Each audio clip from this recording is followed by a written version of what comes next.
My name is Bill Nettles, and I was nominated by the President of the United States to be the United States Attorney for the District of South Carolina, which will be 4 years ago in May.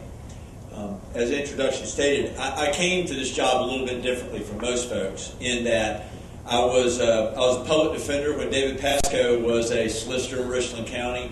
I was public defender for 3 years. I had long hair. I was considered to be a radical.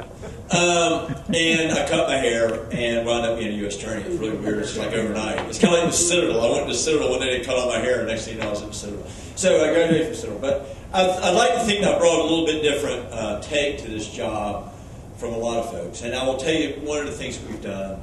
I just view this a little bit differently, okay? And I'm happy to say that I found a lot of the views that I share expressed by the panel, so I don't feel like I'm speaking to a hostile audience at all. I view my job let me put it this way. I don't view my job as to lock people up, okay? But I do lock people up. We've locked people up. We've locked people up for a long time, and I don't have any problem with that, okay? But that is one of the tools that I use to achieve my job or my mission. And my mission is to improve the quality of life of the people who live in South Carolina. So let's make no bones about it. There are some people among us that need to go to prison, and some of them need to go to prison for a long time, and some of them need to go to prison far away from here. But I think that one of the things that I believe that happens to be shared by my boss is that we have probably been locking up too many for too long. And what we need to do is get smarter about who we lock up and for how long. And I agree with that. That happens to be the position of the Department of Justice under this president and under Attorney General Eric Holder. To that end, I don't know if you've noticed or not, but recently the Department of Justice has rolled out, like the last couple of days, has rolled out and they've been talking to us about it, they've recognized that rather than fighting a war on crime or a war on drugs, we probably need to be smarter about it.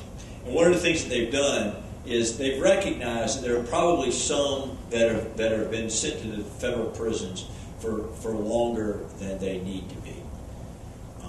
And the Department of Justice is rolling out one of the most aggressive and one of the most visionary things that I've seen since I've been a lawyer.